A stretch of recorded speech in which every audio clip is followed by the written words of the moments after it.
Hello there, and welcome to Secretum Histories. Tonight, we're stepping back into a time that exists before memory learned how to protect itself, before disaster became a word with meaning, before the world, as the oldest texts describe it, understood that it could end. This is not a story about destruction. It is a story about continuity that was interrupted, about a way of living that did not anticipate collapse, and about records that were never meant to survive an ending, yet somehow did. What we're exploring tonight comes from the earliest written attempts humanity ever made to describe its place in the world. Not myths in the sense of fantasy, and not history in the way we usually define it, but something older and quieter. These texts were pressed into clay by hands that believed the world around them was stable, ordered, and governed by patterns that would repeat forever. They did not write as witnesses to an apocalypse. They wrote as inhabitants of a system that worked. If you find this kind of slow, careful exploration soothing, you can like the video or subscribe to the channel. It helps Secretum Histories reach others who are drawn to this quieter way of looking at the past.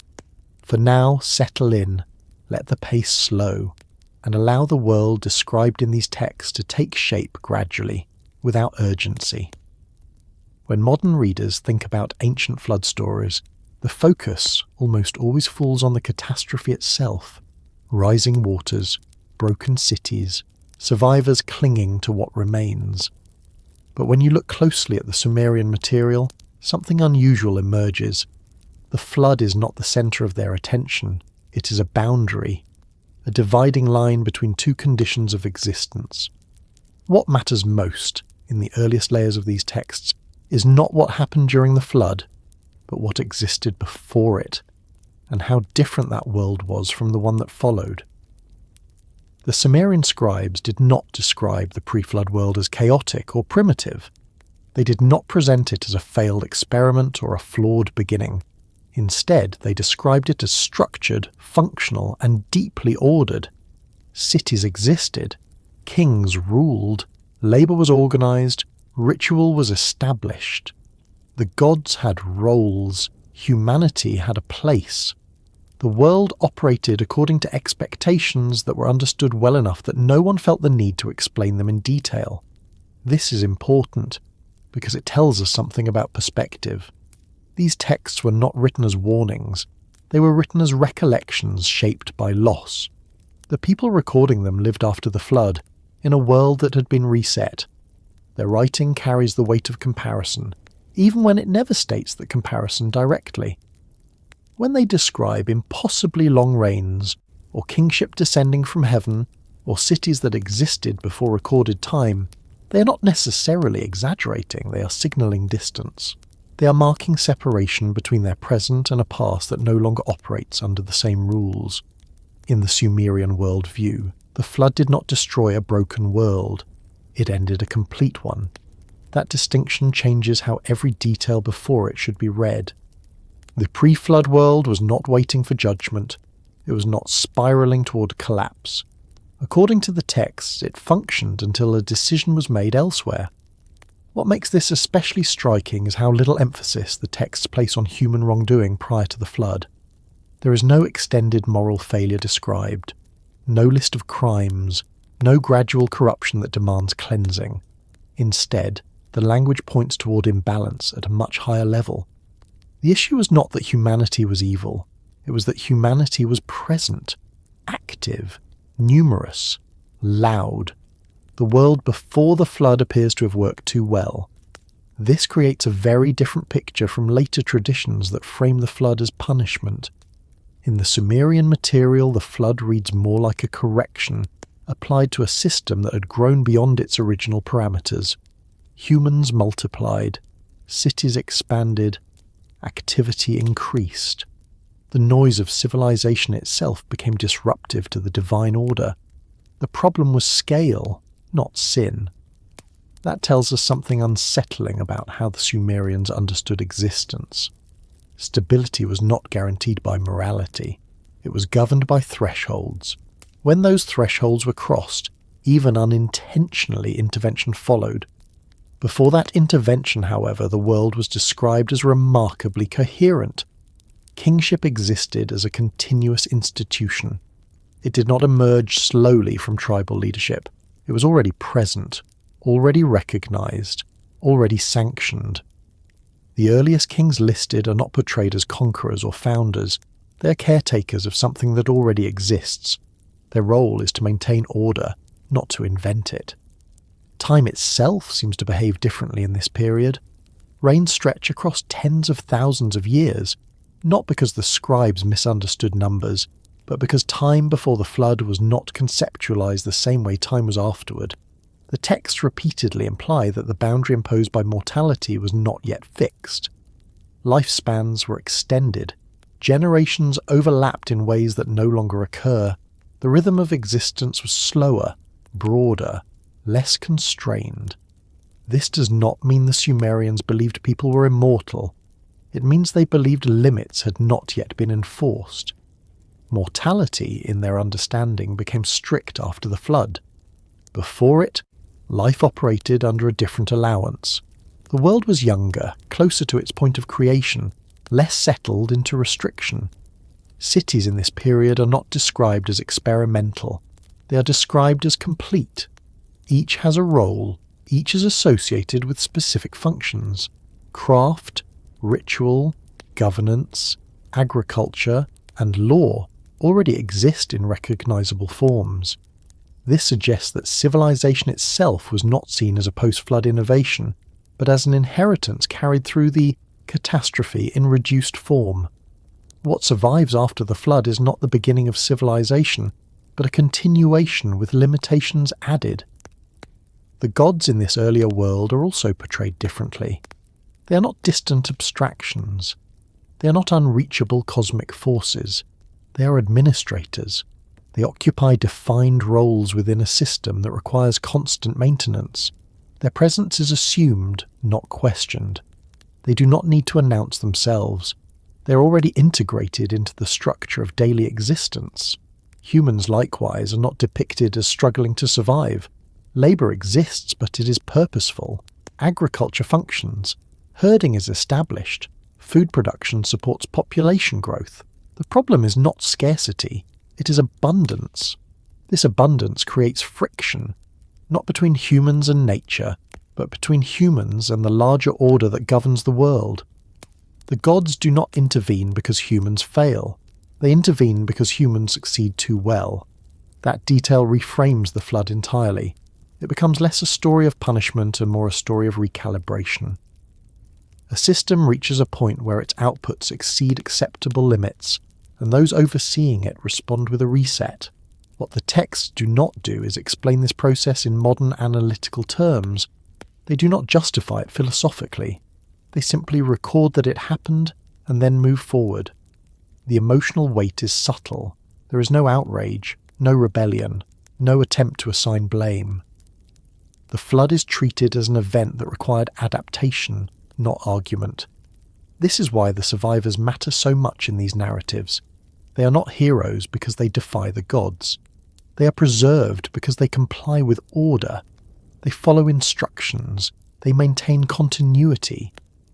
Their role is not to challenge the reset, but to carry fragments of the old world into the new one. The world after the flood is smaller. Lifespans are shorter. Kingship continues, but with constraints. Population growth is monitored. Mortality becomes unavoidable. The boundary between gods and humans hardens. What was once permeable becomes distant, yet the memory of the earlier world does not vanish.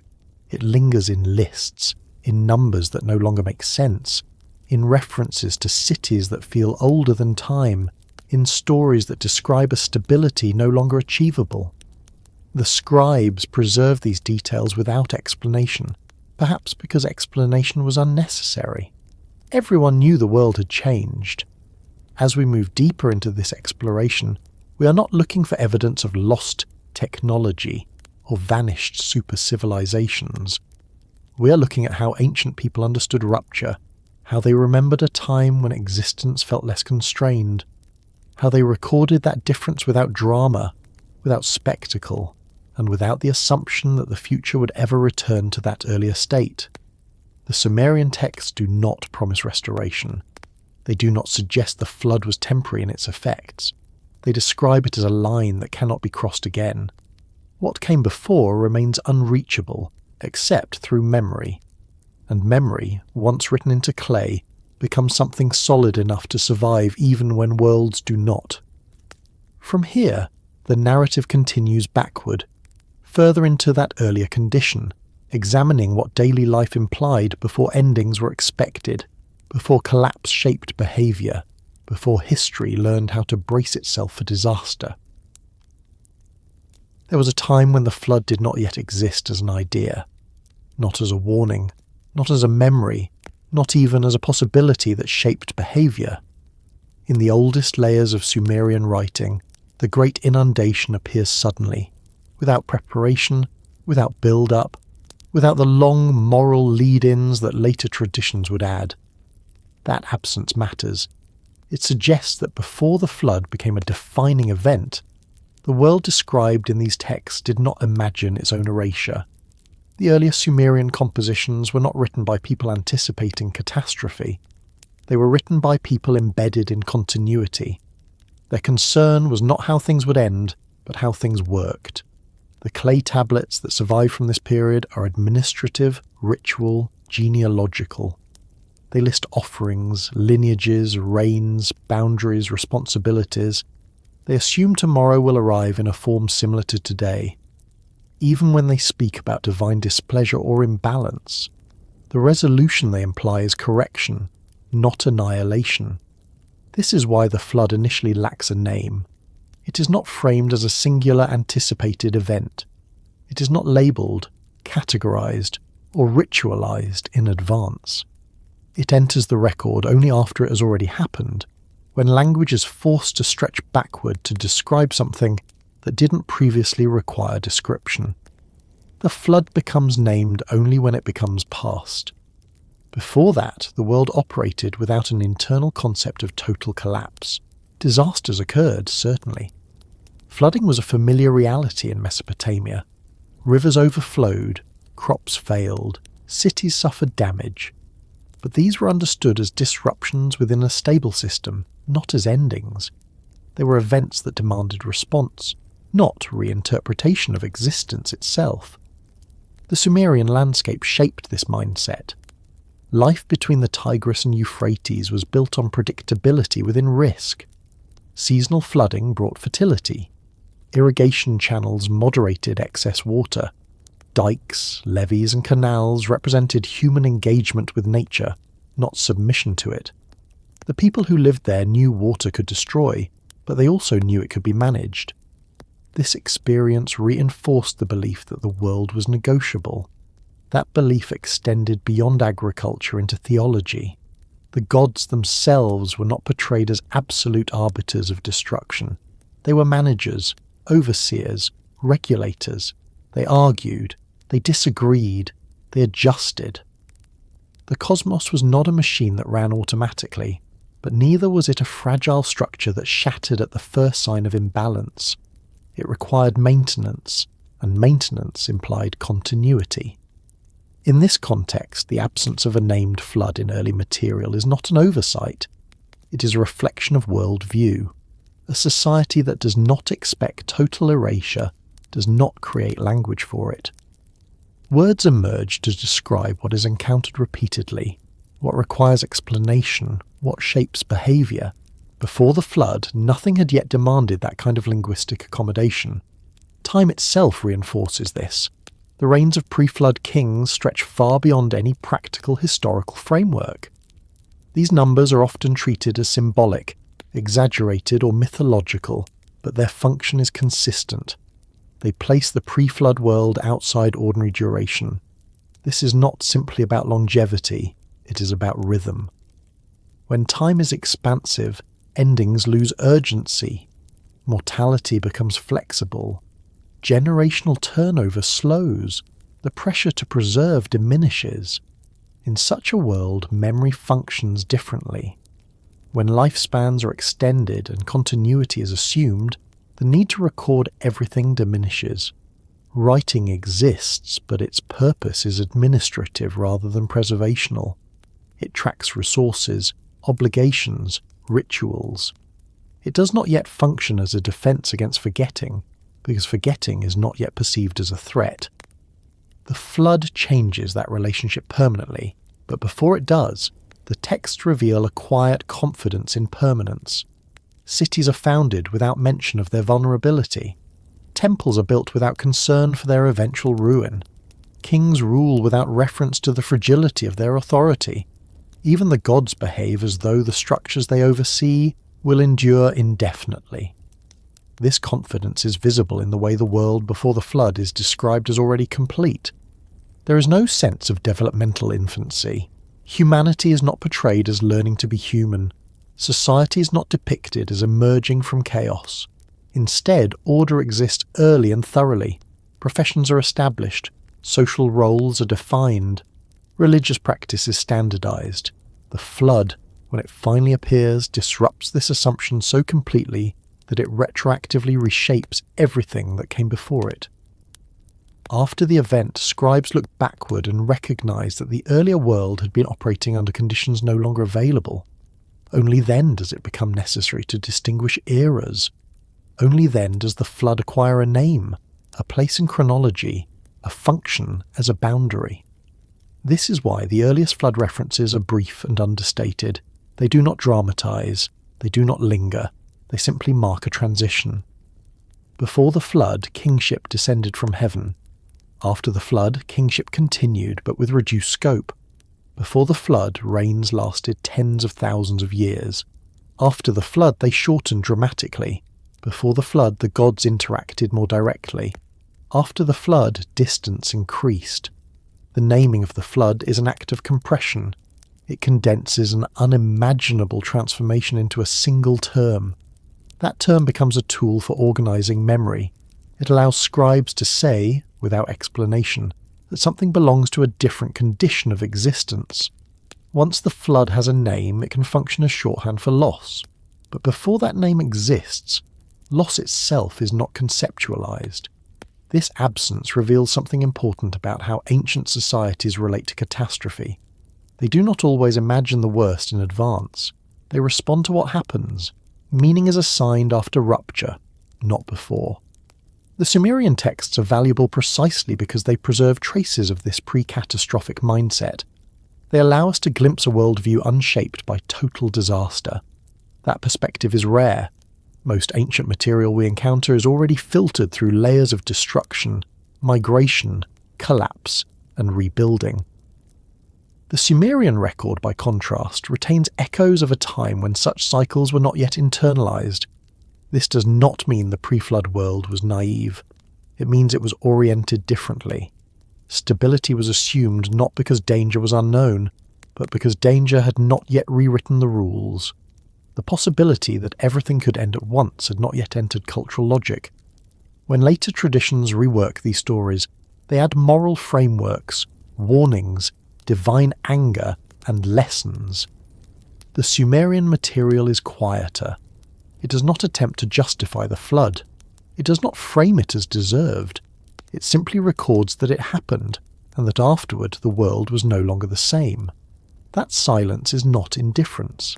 It is disorientation. A society that experiences an event beyond its conceptual vocabulary cannot immediately explain it. It can only mark it. Naming comes later, once meaning stabilizes. Even the survivors of the flood are not celebrated as conquerors of chaos. They are caretakers of continuity. Their role is to preserve fragments, not to redefine the world. They rebuild within constraints they did not choose. The flood sets limits that no one attempts to undo. Before the flood had a name, the world did not imagine itself as temporary. Afterward, temporality becomes unavoidable. History begins to recognize thresholds. Memory becomes selective. Writing takes on new urgency. Understanding this shift matters because it shapes how we read everything else. When we encounter descriptions of immense lifespans, divine proximity, and stable order, we are not reading fantasy. We are reading memory filtered through loss. The scribes are not inventing an impossible past. They are distinguishing it from an altered present. The flood, once named, becomes the axis around which all interpretation turns. But before that naming occurs, the world simply exists, confident in its patterns, unaware that those patterns are about to be broken.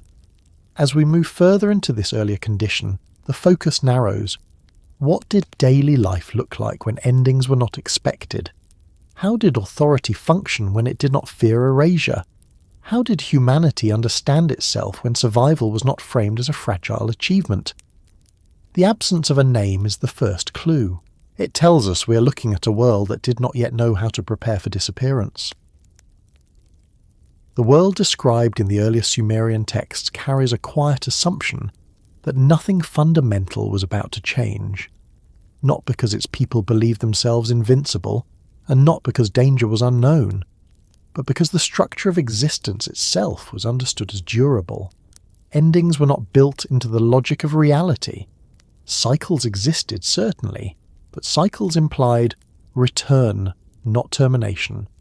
Seasons turned, rivers rose and fell, generations succeeded one another. Yet beneath all of this movement was a deeper sense of permanence that shaped how life was organised and understood. This world did not imagine itself as provisional. Cities were not temporary shelters against chaos. They were anchors. Once founded, they were expected to endure. Their placement mattered. Their patron deities mattered. Their roles within the larger order mattered. A city was not simply a cluster of buildings. It was a node in a cosmic arrangement, positioned intentionally within a landscape that was already meaningful. The earliest lists of cities do not describe founding struggles or heroic conquests. They simply state that cities existed and that authority was exercised within them. This absence of origin stories is telling. It implies that the existence of cities was not remarkable enough to require justification. They belong to the natural order of things, much like rivers or fields. Civilization was not framed as a fragile achievement wrested from nature. It was framed as part of the world's expected condition. Kingship follows the same pattern. The earliest kings are not celebrated as innovators. They are not described as inventors of law or founders of social structure. Kingship itself is presented as something that already exists when the record begins. Authority descends, it does not emerge. A king does not create order, he inhabits it. This has significant implications for how time is experienced. When authority is inherited rather than established, when cities are assumed rather than built, the future does not loom as an open question. The path forward is already outlined. The role of each generation is to maintain, not to redefine.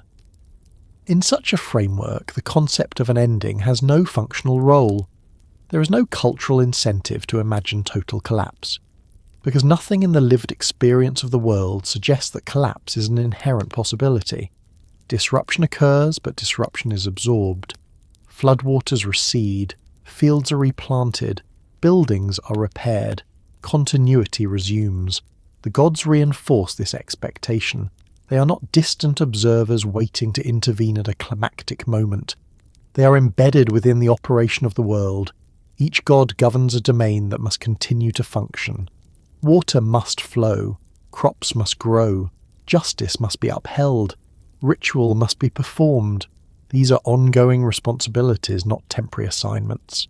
The divine assembly, as described in later texts that preserve older traditions, does not convene to decide whether the world should exist. It convenes to manage how it exists. Decisions concern distribution, regulation, and balance. Even punishment is framed as adjustment, not elimination. Humanity's role fits neatly within this arrangement. Humans are not portrayed as guests on the earth. They are participants. Their labour is expected. Their offerings are required. Their cities are necessary. The gods depend on them in practical ways. Temples must be maintained. Rituals must be performed. Food must be produced. The relationship is reciprocal, even if unequal. This reciprocity creates stability. As long as humans fulfill their functions, and as long as the gods fulfill theirs, the system continues. There is no narrative pressure pushing toward an ending. There is no sense that history is moving toward a decisive conclusion. Even mortality in this earlier condition appears less rigid. Lifespans are extended. The boundary between generations is blurred. Ancestors remain present longer. Authority accumulates rather than turning over rapidly. This slows the pace of change. When the same figures dominate memory across vast spans of time, the world feels continuous by default. This is not simply mythic exaggeration. It reflects a worldview in which limits are flexible and therefore less threatening. Death exists, but it does not define the structure of existence. It is one event among many, not the ultimate boundary that shapes all planning. In this context, writing functions differently than it does in later societies shaped by collapse.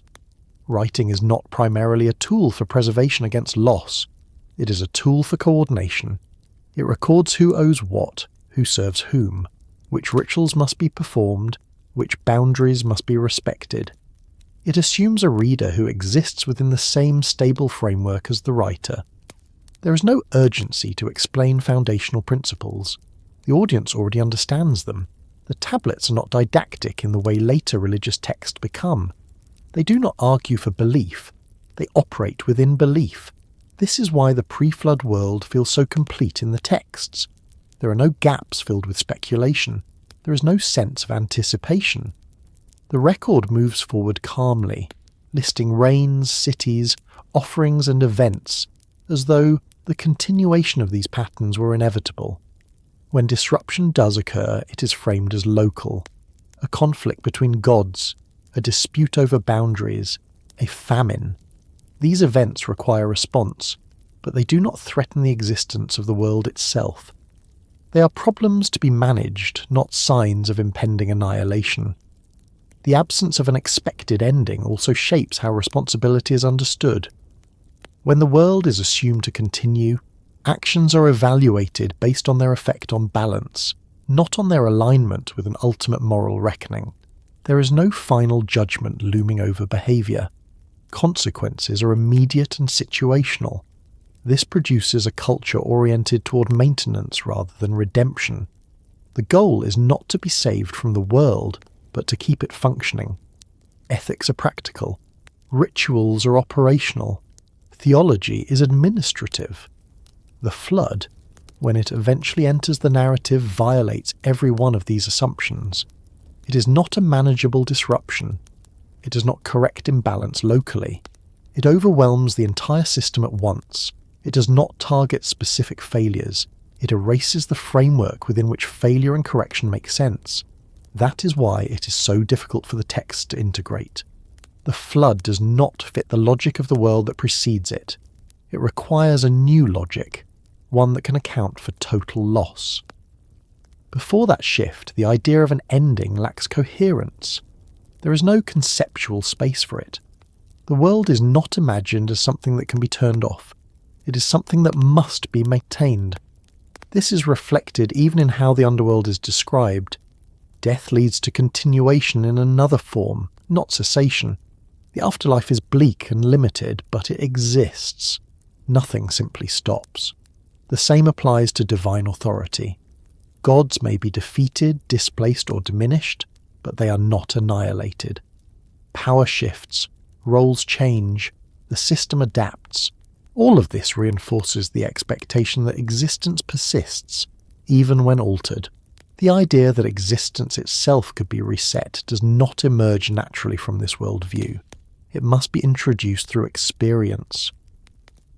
When later scribes look back on the pre-flood world, they recognize its difference precisely because it lacked this expectation. They describe it with numbers that defy later norms. They attribute to it qualities that no longer apply. They mark it as distinct, not because it was flawed, but because it operated under conditions that no longer hold. This recognition carries a sense of distance rather than condemnation. The pre-flood world is not portrayed as sinful. It is portrayed as earlier, less constrained, closer to origin. The ending it did not expect becomes the hinge upon which all later understanding turns. After the flood, the world expects limits. It expects loss. It expects disruption at scale, planning changes, writing changes, authority changes. But before that, existence unfolds without that burden. Life is lived within a horizon that does not include total collapse. That absence shapes everything, from how cities are built to how time is counted. As the narrative continues, attention shifts toward the mechanics of that earlier stability, how time functioned when it was not yet pressured by endings, how authority was exercised when it did not fear erasure, how daily life unfolded in a world that assumed it would continue because nothing had yet taught it otherwise. Time, in the world before the flood, did not move the way it does now, not simply because lives were longer, or because records list reigns that stretch beyond any familiar scale, but because time itself was not treated as a scarce resource. It was not something that pressed inward, demanding efficiency or urgency. It expanded outward. It accumulated. It lingered. The earlier Sumerian texts reveal this difference not by explaining it, but by assuming it. They record spans of rule and continuity without apology or justification. A king reigns for tens of thousands of years, and the text moves on. No commentary follows, no explanation is offered. The scribes do not pause to defend these figures, because they are not anomalies within that framework. They are normal. This tells us that the issue is not exaggeration, but orientation. Time before the flood was not measured to emphasize limitation. It was measured to emphasize endurance. The function of counting was not to mark how quickly something would end, but how long it could persist without interruption. In the post-flood world, numbers become practical. Reigns shorten. Generations turn over more quickly. Chronology becomes a tool for anchoring memory. Dates matter because loss is now expected. But earlier, chronology served a different purpose. It established legitimacy through continuity rather than precision. The Sumerian king list is often treated as a puzzle to be solved, a problem to be corrected. Scholars debate whether its early numbers are symbolic, astronomical, or misinterpreted units of time. But these debates assume that the list is trying to function like a modern historical record. It is not. It is functioning as a boundary marker between two modes of existence. The immense durations assigned to early rulers do not exist to inform us of how long they lived in years as we understand them. They exist to signal that the pre-flood world operated under conditions no longer accessible. Time was elastic. Authority accumulated slowly. Change unfolded at a pace that did not require constant adjustment. This elasticity reshaped social experience. When rulers endure for millennia, institutions do not need to adapt rapidly. Laws stabilize, customs harden, innovation slows, not because creativity is absent, but because stability is valued. When the same authority persists across countless generations, the world feels settled by default. Memory, too, behaves differently under these conditions. When elders live long enough to remember the distant past directly, storytelling does not replace experience. Oral tradition remains anchored in living witnesses. Writing supplements administration, not remembrance. This explains why early Sumerian writing focuses on management rather than reflection. It does not attempt to capture the past for posterity. The past is still present. Those who lived it are still alive, still ruling, still shaping the world. Time counted differently also means responsibility accumulated differently. When actions echo across thousands of years, consequences unfold slowly. There is less emphasis on immediate correction. Imbalance does not trigger panic. It is absorbed gradually. This has implications for how the gods are portrayed. Divine patience appears greater. Decisions are not rushed. The assembly of gods debates rather than decrees. Outcomes are negotiated. Time allows for deliberation. Even conflict unfolds differently. Disputes between gods do not immediately destabilize the cosmos. They play out across extended spans, with shifts in authority occurring gradually. There is room for adjustment. The flood interrupts this temporal logic violently. It compresses consequence. It transforms time from an expansive medium into a limiting force. After the flood, lives shorten. Authority turns over quickly. Memory fractures. But before that rupture, time does not press. It holds. This difference is visible even in how labour is organised. Tasks are not framed as urgent. Agricultural cycles exist, but they are nested within a larger sense of continuity. Failure in one season does not threaten extinction. Recovery is assumed. This assumption changes after the flood, when scarcity becomes a permanent possibility. Time becomes something to manage carefully. Planning shifts from maintenance to survival. The earlier world did not need to think this way. Its relationship with time was permissive rather than defensive. This does not mean the pre-flood world was static. Change occurred, but it occurred without anxiety. Innovation was absorbed slowly. Cultural shifts unfolded without urgency. The extended reigns listed in the text reinforce this mindset. They present authority as something that settles into place and remains there. The king does not rush to establish legitimacy. He inherits it fully formed. This continuity reduces friction. When leadership is stable, social structures do not need constant reinforcement. The world operates predictably. The flood introduces unpredictability. Time accelerates. Mortality becomes fixed. Authority becomes fragile. But before that, the counting of time reflects a confidence that existence will continue. It is not measured to prepare for loss. This difference shapes how the past is remembered later. Post-flood scribes look back and struggle to reconcile these earlier spans with their own constrained experience. They preserve the numbers anyway, not because they understand them fully, but because they mark a reality that once existed. The preservation itself is significant. The scribes do not correct the past to fit the present. They allow the discrepancy to remain. This suggests respect rather than confusion. The difference in timekeeping becomes evidence of difference in condition. The world before the flood is not simply earlier, it is structurally distinct. As the narrative moves forward, this altered experience of time becomes increasingly important. It affects how cities were built, how authority was exercised, how humanity understood its place within the cosmos. The flood does not merely shorten lives, it shortens horizons. It teaches the world to expect endings. Before that lesson, time unfolded without pressure, counted not to warn but to affirm continuity. The cities described in the Sumerian text before the flood were not designed with failure in mind. They were not conceived as provisional settlements that might be abandoned or rebuilt elsewhere. They were placed into the landscape with the expectation that they would remain. Their foundations were not symbolic gestures toward permanence. They were expressions of confidence that permanence was the natural state of the world. This confidence is visible in how cities are named, listed, and remembered. The earlier city lists do not describe cycles of founding and destruction. They do not recount heroic struggles against wilderness or enemies. They simply state that cities existed, that kings ruled from them, and that authority moved from one city to another in an orderly sequence. The language implies continuity rather than fragility. Eridu, Bad Tibira, Larak, Sippar, Shurupak. These names appear as anchors, not as experiments.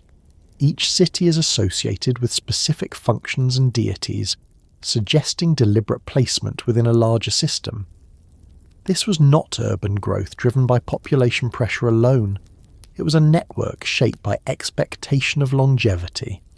In a world that did not anticipate collapse, urban planning did not revolve around defense against extinction. Walls existed, but they were not conceived as last stands. Temples were constructed not as monuments to be remembered after destruction, but as active sites of ongoing interaction between human and divine realms. Administrative buildings recorded transactions meant to be continued, not archived against loss. The layout of these cities reflects this mindset. They were built to manage flow, not to resist erasure. Water channels directed irrigation efficiently. Roads connected neighbourhoods logically. Storehouses assumed regular replenishment. The rhythm of urban life was cyclical and stable. This stability influenced social organisation. Professions were inherited. Craft knowledge was transmitted without fear of interruption. Trade networks extended outward with confidence that routes would remain open. Contracts assumed future enforcement.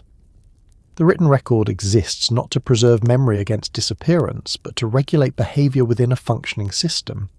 Even the materials used in construction suggest this orientation. Mud brick, often cited as evidence of impermanence, was not understood that way by the Sumerians. It was renewable, repairable, and sufficient within a world that did not expect sudden total loss. Buildings were maintained rather than replaced. Decay was managed, not feared.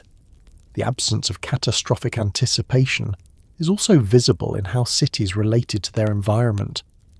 Floodplains were inhabited without the expectation that they would someday become uninhabitable. Rivers were treated as partners rather than threats. Seasonal flooding was accounted for, but not feared as existential danger.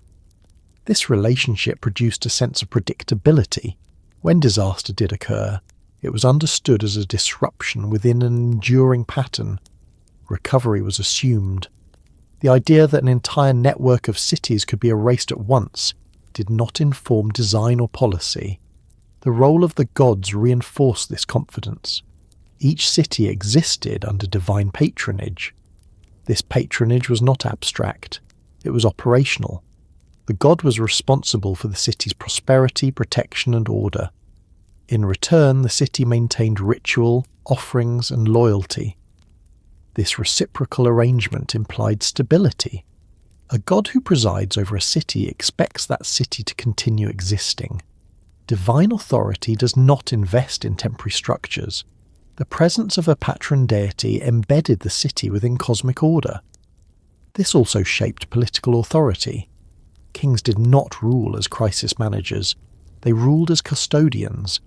Their role was to maintain balance, not to innovate survival strategies. Their legitimacy derived from continuity with a divine order, not from adaptability under pressure. Urban memory functioned differently under these conditions. When cities are expected to endure, their past does not need constant reinforcement. Monuments exist, but they are not commemorative in the modern sense. They are functional symbols within a living system. The flood transforms all of this. Afterward, cities are rebuilt with awareness of loss.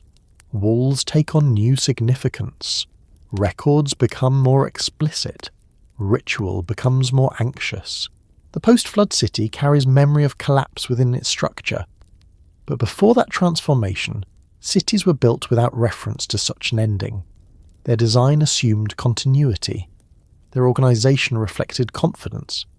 This difference explains why the flood is so disruptive in the texts. It does not merely destroy buildings, it invalidates assumptions. It turns cities from anchors into memories. The earlier scribes, writing after the flood, preserve the names and sequences of pre-flood cities not as archaeological records, but as markers of a lost condition. These cities represent a world that did not need to prepare for disappearance. The act of listing them is itself revealing. The scribes do not describe their ruins. They do not dwell on their destruction. They simply acknowledge that they existed before the boundary event. This restraint suggests reverence rather than nostalgia. The pre-flood city is not idealized as perfect. It is remembered as stable. That stability is what sets it apart. Not technological superiority. Not moral purity. Structural confidence. As the narrative continues, attention shifts from urban form to daily function. How people lived within these cities. How work was organised when survival was not framed as precarious. How routine unfolded in a world that did not yet imagine its own collapse. The cities stand as silent evidence of that mindset, built not to be remembered, but to remain. The kings of the world before the flood are not remembered for conquest, reform, or innovation. They are remembered for duration. Their reigns stretch across spans so vast that they resist translation into modern understanding. Tens of thousands of years attributed to a single ruler are not presented as marvels. They are stated plainly, without emphasis, without justification, without narrative ornament. The texts do not pause to explain how such rule was possible. They assume it. This assumption tells us something essential about how mortality was understood in that earlier condition. Death existed, but it did not yet function as a strict boundary. Life ended, but it did not define existence. The span of a single human presence could extend far beyond what later generations would consider imaginable. Mortality in this world was flexible. The earliest kings are not described as struggling against time. They do not race to establish legacies. They do not build monuments to preserve memory beyond their lifetimes. Their authority is not hurried. It settles into place and remains there, accumulating weight through continuity rather than action. This fundamentally alters the nature of rulership. A king who expects to rule for centuries or millennia does not govern the way a king who expects a short life does. There is no urgency to impose change quickly, no pressure to resolve every problem within a single generation. Decisions unfold slowly. Consequences are absorbed gradually. Authority under these conditions is less performative. Power does not need constant reinforcement. Loyalty is not tested repeatedly. The king's presence itself becomes a stabilizing factor. When the same figure remains at the center of governance across countless seasons, rebellion loses meaning. Change becomes incremental by default. The Sumerian king list reflects this reality. It does not narrate the lives of these rulers. It does not describe their personalities, their struggles, or their achievements. It simply records that they ruled, and for how long. The absence of detail is not a flaw. It is a reflection of how kingship functioned. When authority is continuous, biography becomes less important than position. The individual dissolves into the role. The king is not remembered as a person, but as a node in an unbroken chain. This is reinforced by how kingship itself is described as descending from heaven. Authority is not seized, it is not negotiated, it arrives already legitimized. The king does not prove his right to rule, he embodies it. In such a framework, mortality must be managed carefully. A short lifespan would destabilize continuity. Rapid turnover would introduce uncertainty. Extended life, by contrast, reinforces order. It allows systems to mature without interruption. The texts suggest that before the flood, this extended lifespan was not exceptional. It was expected.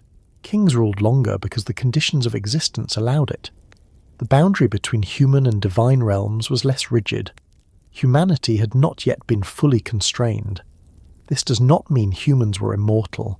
It means mortality had not yet been standardized. Lifespan was not fixed by universal limitation. It could vary according to role, proximity to divine authority, and position within cosmic order. Kings, as intermediaries between gods and humans, occupied a privileged position within this structure. Their extended lives reflect their function rather than their biology. They existed closer to origin, closer to the moment when creation itself was still settling into form. This closeness to origin is crucial. The world before the flood is repeatedly described as nearer to its beginning, not chronologically alone, but structurally. The rules governing existence had not yet fully solidified. Flexibility remained. Mortality in later texts becomes a tool of control. It limits population. It enforces turnover. It ensures noise does not accumulate indefinitely. Before the flood, those controls had not yet been applied. The kings of this earlier age thus represent a condition of existence that no longer applies. Their long reigns are not meant to inspire emulation. They are meant to mark difference. This difference becomes more apparent when compared to post-flood rulers. After the flood, reigns shortened dramatically. Even the most powerful kings rule for decades rather than millennia. Mortality tightens. Authority becomes fragile. The texts do not frame this shift as improvement. They do not suggest that shorter lives produce better governance. They simply record the change. This neutrality is striking. There is no lamentation, no moral judgment. The loss of extended life is treated as a condition of the new world, not as a punishment directed at specific individuals. Kingship continues, but it continues under constraint.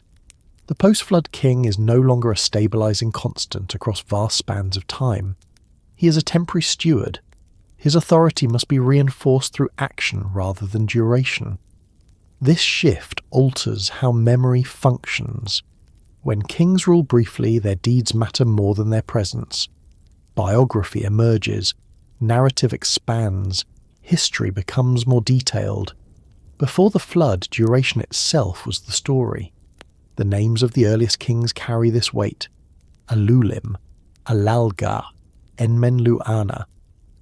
These figures are preserved across multiple versions of the king list, copied and recopied by scribes who lived in a world where such reigns were no longer possible.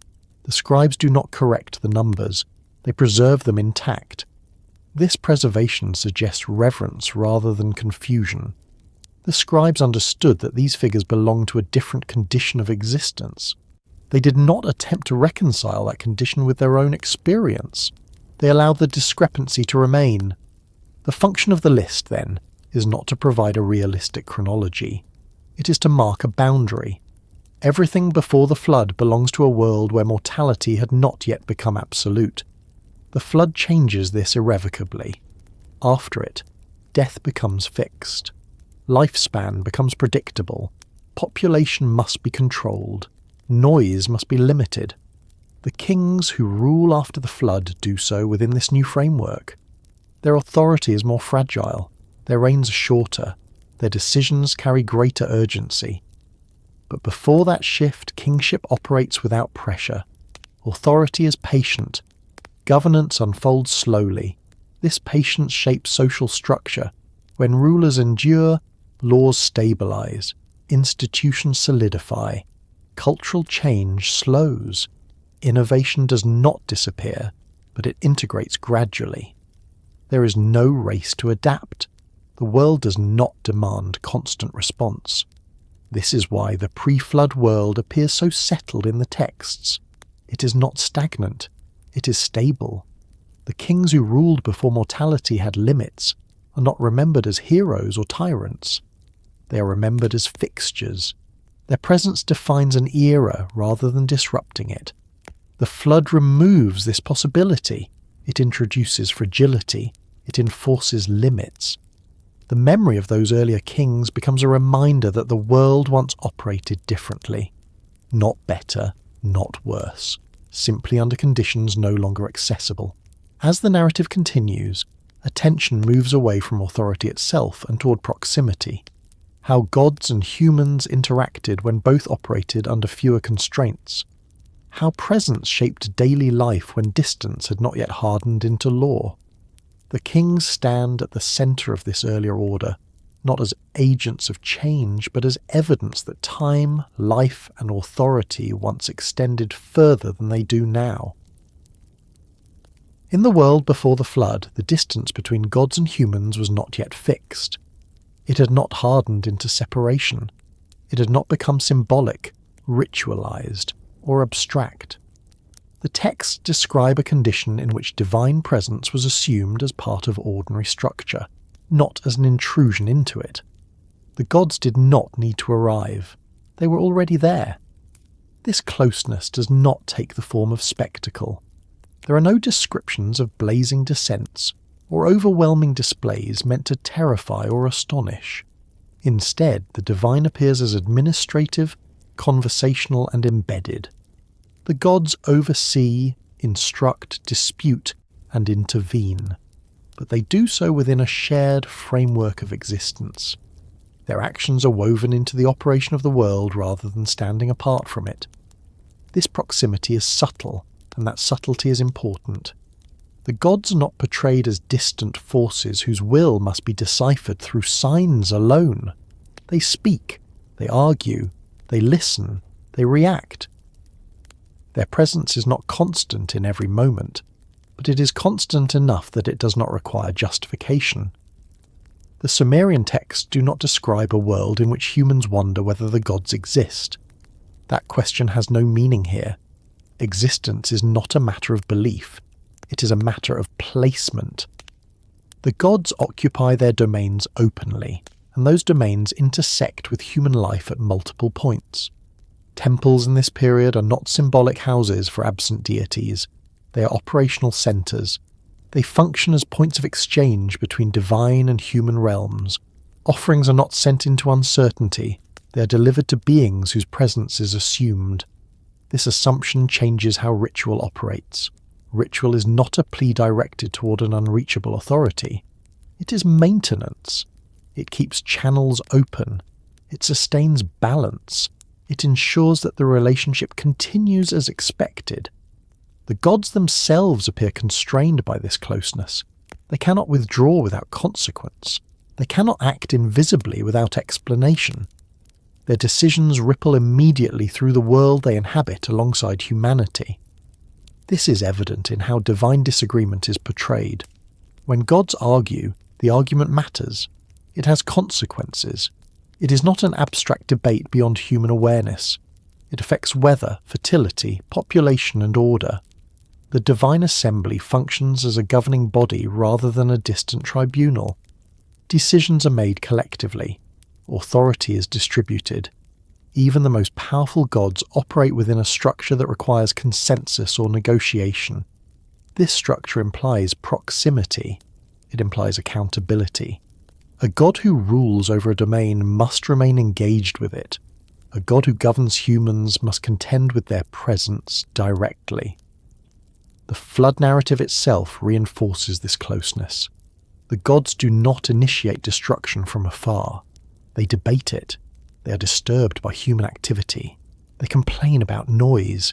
They react emotionally. These are not the concerns of distant cosmic forces. They are the concerns of beings who share space. Before the flood, this shared space is not yet perceived as problematic. The gods tolerate human presence. They benefit from it.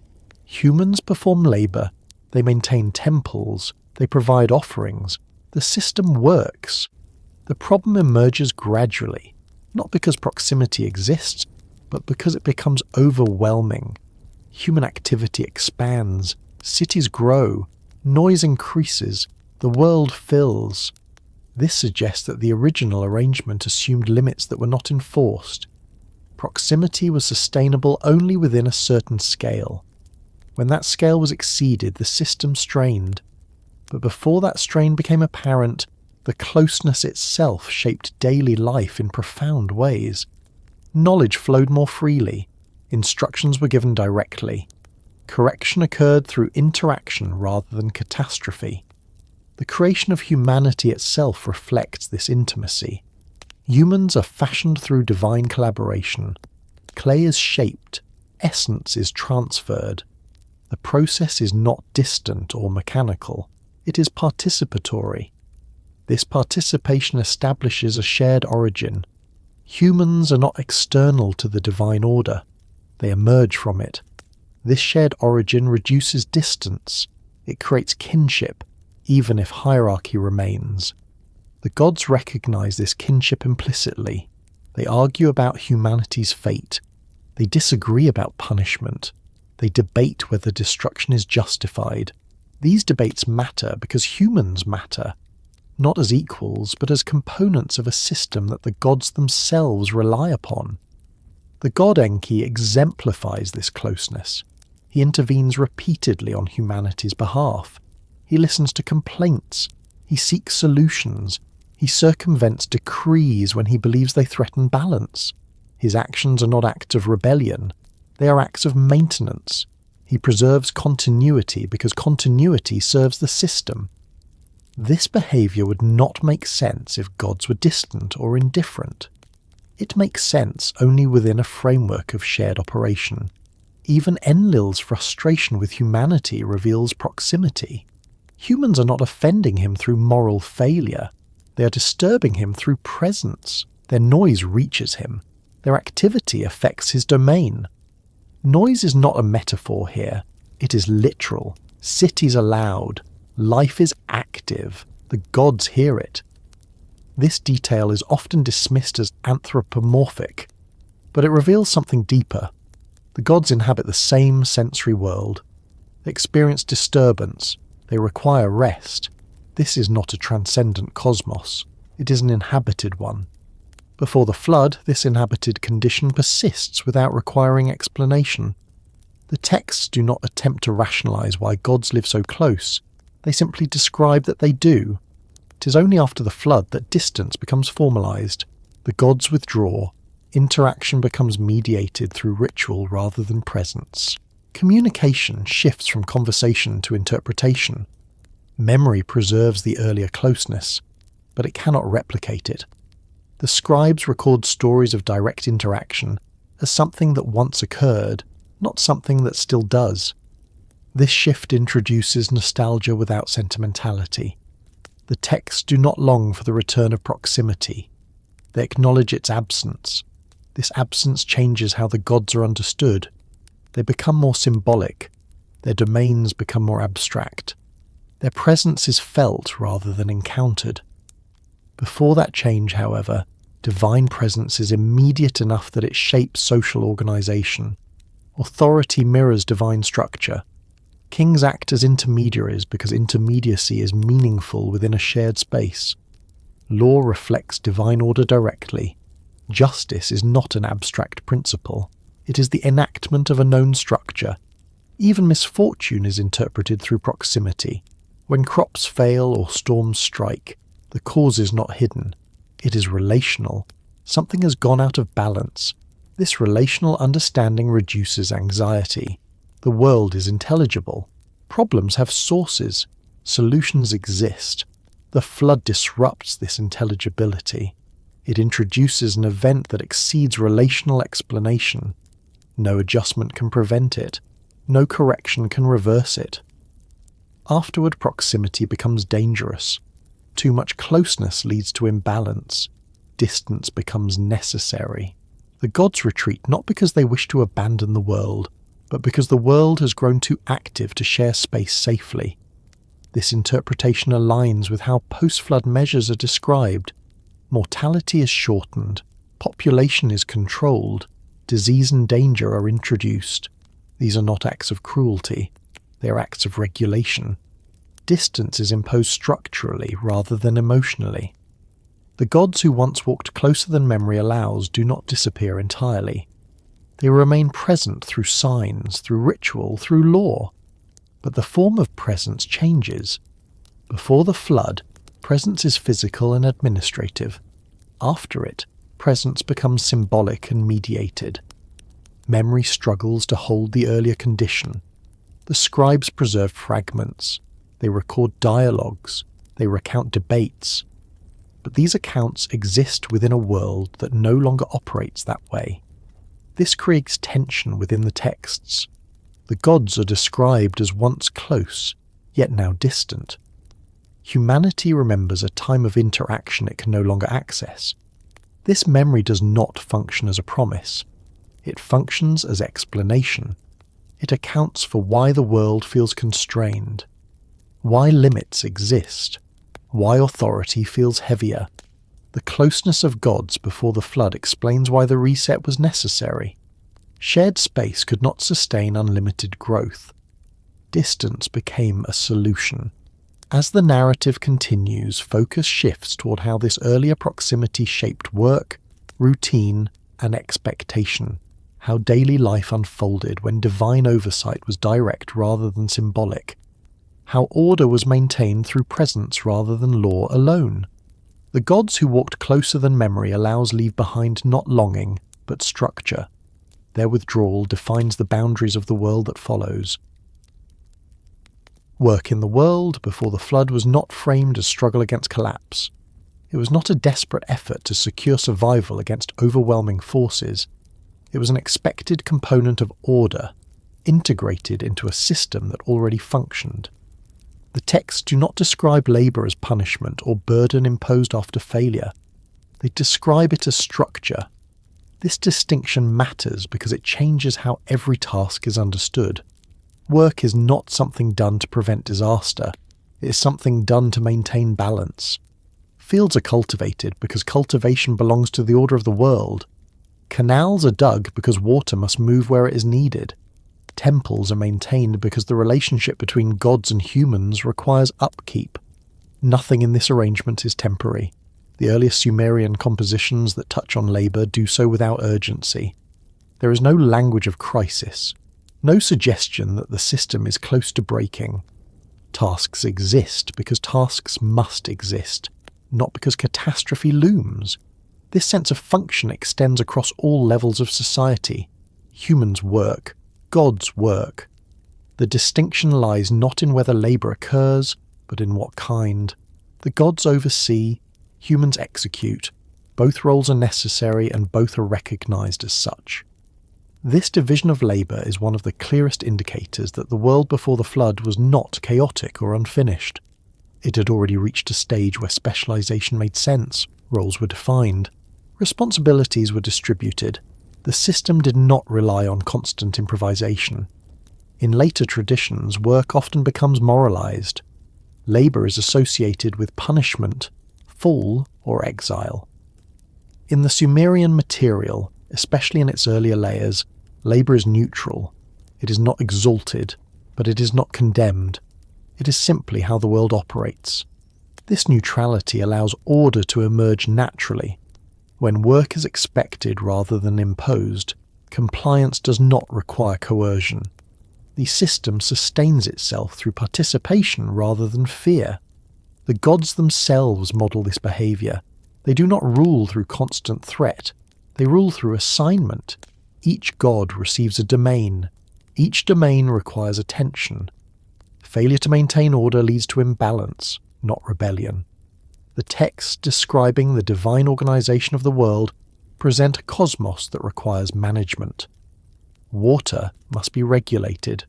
Growth must be timed. Justice must be enforced. Boundaries must be respected. These are not one-time actions. They are ongoing processes. Enki's role in these texts is especially revealing. He is not a distant creator who steps back once the world is formed. He remains involved. He assigns functions. He adjusts outcomes. He intervenes when imbalance threatens continuity. This ongoing involvement suggests that the world before the flood was not self-sustaining in the way later philosophical systems imagine. It required attention. But attention did not imply fragility. It implied care. Human labour mirrors this pattern. People are not portrayed as constantly struggling to survive. They farm, they build, they trade. These activities support life, but they also support order. They keep the world functioning as designed. The absence of desperation is notable. There is no language of scarcity dominating these descriptions. Food exists, water flows, shelter is assumed. Problems arise, but they do not overwhelm the system. This does not mean suffering is absent. It means suffering is not foundational. The world is not defined by crisis. It is defined by maintenance. The creation of humanity itself reinforces this interpretation. Humans are created to relieve the gods of excessive labour. This implies that labour existed before humans, and that it was becoming burdensome due to scale, not failure. The gods do not create humans because the world is broken. They create humans because the world is functioning and requires more hands to sustain that function. This is a crucial distinction. Work in this framework is not corrective. It is supportive. Humans are added to the system to keep it running smoothly, not to repair damage. This perspective reshapes how human identity is understood. Humans are not outsiders imposed on a hostile world. They are integrated into an existing order. Their labour aligns with cosmic needs. This alignment creates stability. When work serves order rather than survival alone, it carries meaning beyond necessity. Tasks reinforce structure. Routine reinforces continuity. The daily rhythm of life reflects this. Agricultural cycles align with ritual calendars, workdays align with offerings. Labour and worship are not separate spheres, they overlap. This overlap reinforces cohesion. When work participates in sacred order, it does not feel arbitrary. It has purpose beyond immediate outcome. The flood disrupts this relationship fundamentally. Afterward, work becomes defensive. Survival becomes uncertain. Labour is framed as struggle against loss. But before that shift, work exists within a functioning system. It is not glorified, but it is not resented. It belongs. The texts preserve this worldview subtly. They do not praise labour explicitly. They simply describe it as present. That presence is itself significant. Administrative tablets record grain distributions, labour assignments, and temple offerings without commentary. They assume continuation. They assume tomorrow will require the same processes. This assumption is possible only in a world that expects itself to endure. Order, in this context, is not imposed violently. It emerges through repetition. When tasks are performed regularly, patterns solidify. These patterns become expectations. The gods reinforce these expectations through consistency. They reward maintenance, they correct imbalance. They do not constantly threaten destruction. The divine-human relationship operates within this logic. Humans work, gods oversee, balance is maintained. The flood represents a failure of scale, not of function. The system works too well. Humanity grows, activity increases, noise accumulates. Work itself contributes to this problem. More fields are cultivated, more cities are built, more people participate. The very success of the system strains it. This is why the flood is so disruptive. It does not target a broken world. It interrupts a functioning one. Afterward, work changes meaning. It becomes associated with endurance rather than participation. Order becomes something to defend rather than something to inhabit.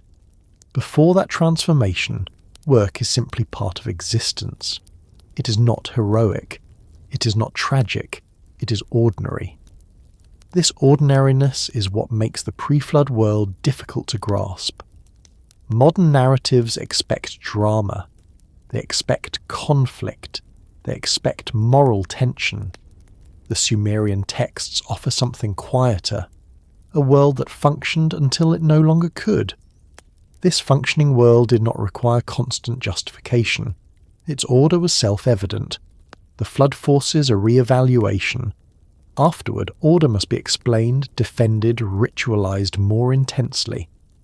But before that, order is lived rather than articulated. As the narrative continues, attention turns toward humanity itself within this functioning system. How people experienced life when survival was not framed as precarious, when routine reinforced stability rather than anxiety. The structure of work reveals the deeper assumption beneath it. The world was expected to continue. Human life before the flood is not portrayed as a constant negotiation with death. Survival, while never irrelevant, is not urgent in the way it later becomes. The texts do not describe people waking each day with the expectation that existence itself is fragile. They describe a population living within a system that, for all its demands, provided continuity. This difference is subtle but decisive. When survival is urgent, every action carries weight.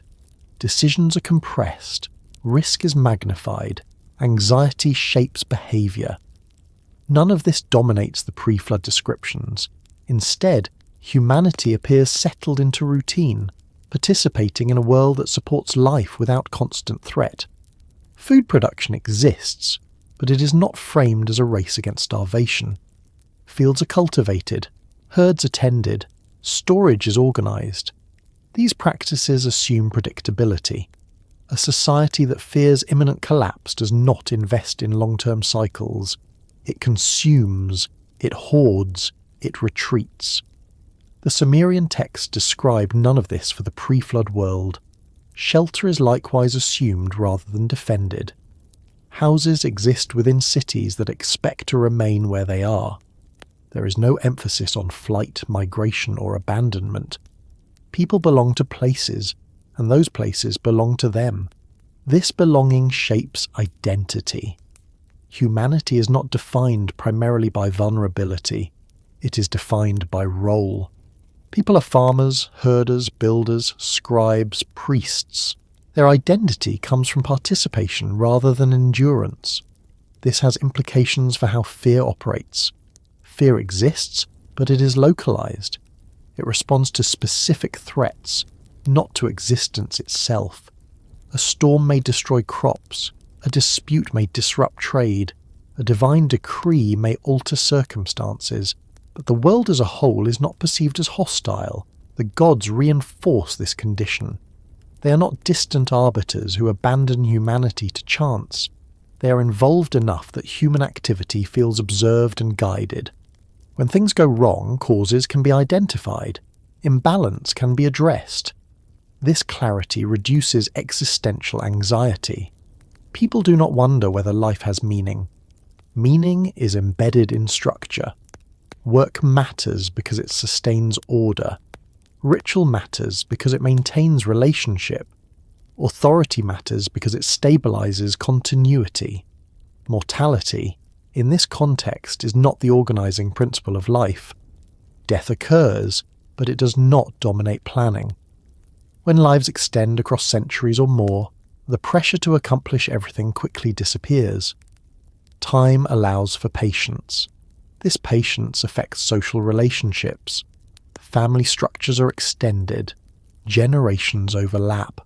Elders remain present longer. Knowledge is transmitted through living memory rather than abstract tradition. Writing supplements this process but does not replace it. The written word records transactions and responsibilities, not existential reflection. There is no rush to preserve wisdom before it vanishes, because wisdom still has living carriers. This condition creates a different relationship with the future. The future is not an unknown horizon. It is an extension of the present. Plans assume continuity. Expectations are modest because stability is already achieved. Humanity's relationship with nature reflects this mindset. The environment is not an adversary. It is a system to be worked with. Flooding is managed. Seasons are anticipated. Animals are domesticated. Resources are integrated. This integration reduces urgency. When the world responds predictably, survival does not feel precarious. The creation narratives reinforce this view. Humanity is created not to escape danger, but to participate in order. Humans are not fashioned as survivors. They are fashioned as workers within a functioning system. This purpose shapes self-understanding. Humans exist to maintain balance. Their value lies in contribution, not in endurance against adversity. This does not mean life is easy. Labor is required, hierarchy exists, obligation is real. But hardship is contextual rather than existential. It does not threaten the continuation of the world itself. The flood changes this completely. Afterward, survival becomes urgent. Memory of total loss reshapes priorities. Life is lived with awareness of fragility. Before that shift, however, humanity occupies a quieter position. People do not define themselves against extinction. They define themselves within order. This difference is reflected in how suffering is described. Pre-flood texts do not dwell on misery. They do not catalogue hardship. When suffering appears, it is specific and resolvable. Later traditions, shaped by catastrophe, emphasize endurance, obedience, and moral justification. The earlier material lacks this tone. It is descriptive rather than prescriptive. This suggests that humanity before the flood did not live under constant evaluation. Behaviour mattered because it affected balance, not because it determined salvation. The gods do not threaten annihilation regularly. They correct, adjust, and intervene when necessary. Humanity responds within that framework. This creates a sense of shared existence. Humans are not alone in the world. They are part of a system overseen by beings who are present and responsive. The flood represents a rupture in this relationship. It introduces a scale of destruction that cannot be managed through routine adjustment. It forces humanity to reframe its understanding of existence. Afterward, survival becomes central. Life is measured against loss. Memory becomes defensive. Before that, life unfolds without this burden. People do not anticipate catastrophe. They respond to immediate circumstances within a stable world. This stability allows for cultural development without anxiety. Art, ritual, and social norms evolve gradually. There is no rush to codify everything. The absence of urgency does not imply ignorance. It implies confidence. This confidence is not naive. It is earned through experience of continuity. The world has not yet demonstrated its capacity for total erasure. Once it does, everything changes. But before that lesson is learned, humanity exists within a rhythm that does not demand constant vigilance. Survival matters, but it does not dominate. This condition shapes how humans relate to authority, to labour, to time, and to each other. It creates a society oriented toward maintenance rather than defence. As the narrative moves forward, the focus shifts toward the moment when this orientation begins to strain. When humanity's success within a functioning system creates pressures that routine cannot resolve. The world that did not require urgent survival eventually reaches a point where urgency is imposed from above. What stands out most sharply in the Sumerian material is not the presence of warnings, but their absence. In a narrative tradition that later cultures would fill with signs, omens, prophecies, and moral alerts, the earliest layers of these texts remain strikingly quiet. There is no gradual build-up, no sequence of ignored cautions, no mounting sense that something irreversible is approaching. The flood arrives without a trail of explicit forewarning embedded in human awareness. This silence is not accidental. It reflects a world that did not yet rely on warning as a primary mode of communication. When existence is assumed to be stable, when systems have functioned for spans that exceed living memory, the expectation of sudden total failure does not shape behaviour. Warnings emerge in cultures that have learned to anticipate collapse. The pre-flood world had not yet learned that lesson. The gods themselves do not issue public proclamations announcing an ending. There is no universal call to repentance, no broad attempt to correct human behaviour through escalating signs. The decision, when it is made, occurs within the divine assembly. It is discussed, debated, and resolved without involving humanity directly. This separation matters. It tells us that the flood was not conceived as a pedagogical event. It was not meant to teach humanity a lesson through anticipation. It was meant to resolve a problem that had exceeded routine correction. The text suggests that imbalance accumulated quietly. Human activity expanded, cities grew, labour increased, noise spread. None of this was framed as transgression. It was success unfolding naturally within a functioning system. The problem was not intention. It was scale. Because intention was not at fault, warning would have been ineffective. Humanity was not disobeying known limits. It was operating within them, unaware that those limits existed at all. One cannot warn against boundaries that have never been defined. This explains why the divine response bypasses gradual correction. There is no intermediate stage in which humans are told to reduce activity, limit growth, or change behaviour. The system moves directly from tolerance to reset. The absence of warning is not cruelty, it is structural. The gods act not because humans failed to listen, but because there was nothing to listen to. The rules are changed without being articulated. This reveals a deeper feature of the pre-flood world. Communication between gods and humans, while close, was not comprehensive. Proximity did not guarantee full transparency. The gods managed order, humans participated in it. But the ultimate thresholds governing existence were not shared knowledge. This division preserves hierarchy. Humans were never equal partners in cosmic decision-making. They were integrated into order, but not entrusted with its limits. The silence, then, marks the boundary of human understanding. It reveals where participation ends and oversight begins. When Enki intervenes to save a single human family, he does so covertly. He does not announce the flood publicly. He does not warn cities. He does not mobilize humanity. He whispers through walls. He speaks indirectly. He preserves continuity without altering the outcome. This method reinforces the silence rather than breaking it. Humanity as a whole remains unaware. Survival is not offered as a collective choice. It is granted selectively. This selectivity would be incomprehensible in a moral framework that expects warning before judgment.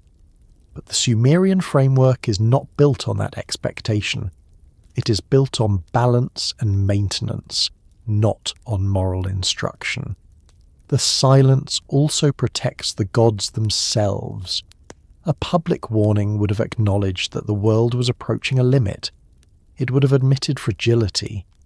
Silence preserves authority until the moment it is no longer necessary to explain.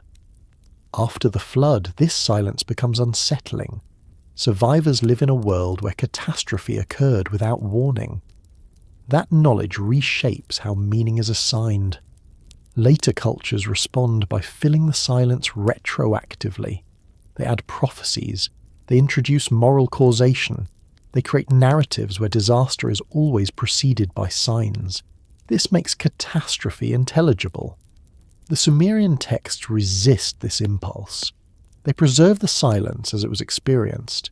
The flood happens, and only afterward does language catch up. This preservation is significant. It suggests that the scribes valued fidelity to memory over narrative comfort. They did not rewrite the past to make it reassuring. They allowed it to remain disquieting. The silence also changes how responsibility is understood. Without warning, blame becomes diffuse. Humanity is not condemned for ignoring signs. The gods are not justified through instruction. The event stands on its own. This creates a narrative tension that never fully resolves. The flood is not framed as deserved or undeserved. It is framed as necessary.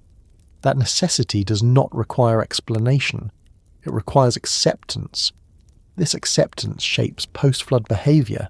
Humanity adapts to a world where not everything will be announced, where limits may exist beyond perception, where survival cannot rely solely on obedience.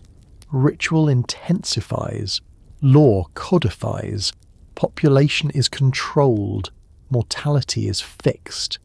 These measures function as structural warnings built into existence itself. Before the flood, silence prevailed because the world had not yet needed warning. Afterward, warning becomes embedded in the nature of life. The absence of early warning thus marks the transition from participation to precaution, from confidence to vigilance. As the narrative moves forward, attention shifts to how this silence shaped memory, how survivors recorded what they could not anticipate, how the flood became a reference point precisely because nothing preceded it. The silence where warnings should be is not an omission. It is evidence of a world that had not yet learned to expect an ending. When the flood enters the Sumerian record, it does not arrive wrapped in language of finality. There is no vocabulary of absolute destruction, no insistence that the world was ruined beyond repair, no suggestion that existence itself was judged and condemned. Instead, the texts describe alteration, a shift, a transition from one condition of being to another. The emphasis is not on doom, but on difference.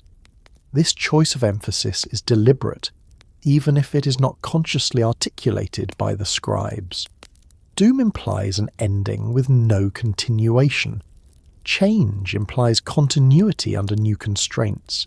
The Sumerian texts consistently favour the second interpretation. The world before the flood ends, but the world itself does not. This distinction shapes every element of the narrative. Cities are destroyed, but cities return. Kingship is interrupted, but kingship continues. Humanity is reduced, but humanity survives. The gods do not withdraw completely, they reorganize. The flood functions as a boundary, not a termination. It separates eras rather than erasing purpose. What existed before becomes inaccessible, but it is not invalidated. The pre-flood world is not described as a mistake, it is described as earlier. This framing is subtle, but it carries weight. A culture that interprets catastrophe as doom tends to seek justification, blame, or moral resolution. A culture that interprets catastrophe as change seeks adaptation. The Sumerian texts overwhelmingly reflect the latter orientation. There is no attempt to explain the flood as a necessary moral cleansing. Human behaviour is not recast as evil. No list of transgressions is offered. The problem is not framed as corruption, but as excess. Humanity became numerous. Activity increased. Noise accumulated. The system strained. These are logistical descriptions, not moral ones. They treat the world as something that can be overwhelmed, not something that must be judged. This perspective allows the narrative to move forward without becoming trapped in condemnation.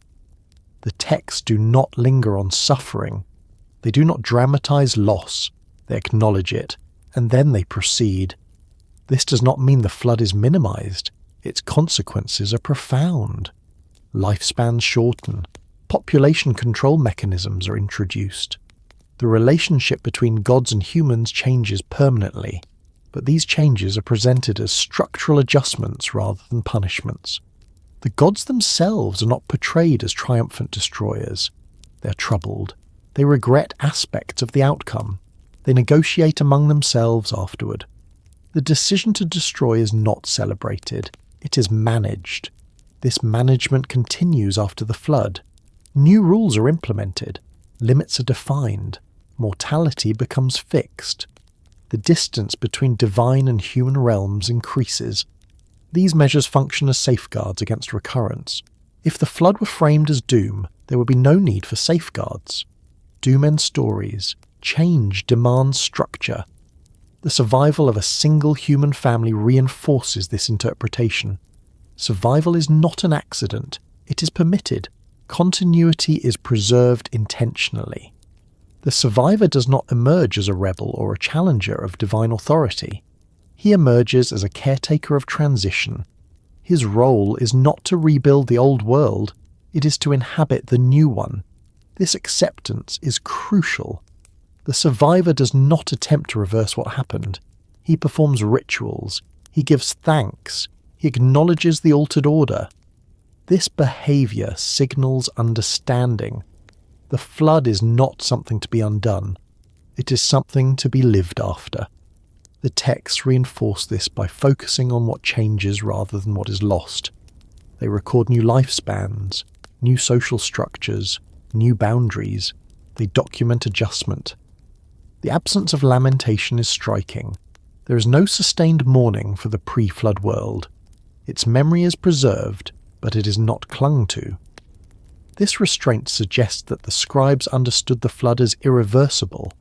Mourning implies hope of restoration. The texts offer none. Instead, they provide orientation. They help readers understand why the world feels constrained, why time feels shorter, why authority is more fragile, why survival requires attention. By describing change rather than doom, the texts normalize the post-flood condition. They present it as the new baseline, not as a deviation waiting to be corrected. This normalization is essential for social stability. A culture that views its world as cursed cannot function. A culture that views its world as altered can adapt. The Sumerian approach supports adaptation. It allows for lawmaking, planning, and institution building without constant reference to loss. At the same time, memory of the earlier world remains intact. The pre-flood era is not erased.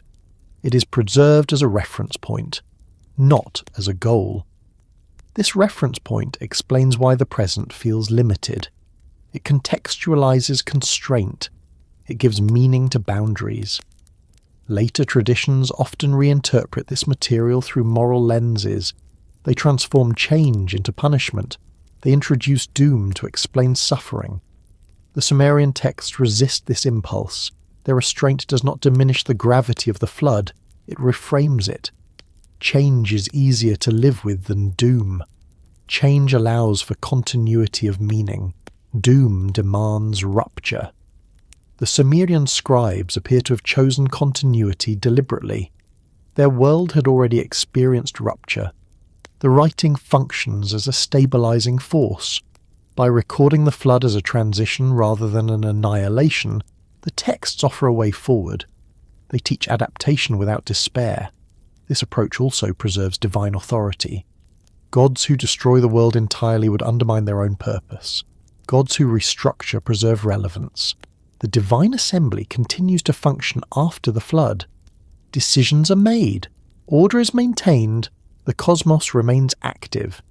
This continuity reinforces the idea that the flood was not the end of creation. It was a recalibration within it. As the narrative progresses, attention turns toward the nature of that decision. What conditions made adjustment necessary? How the choice was framed among the gods? What alternatives were considered and why they were insufficient? The emphasis remains consistent. The flood is not doom. It is a line between ways of being. The decision that led to the flood was never framed as a message to humanity. It was not issued as instruction, warning, or moral correction. It was made elsewhere, for reasons that lay beyond human participation and beyond human authority. The texts make this clear through what they do not include as much as through what they record. Humanity does not debate its fate. Humanity does not appeal. Humanity is not consulted.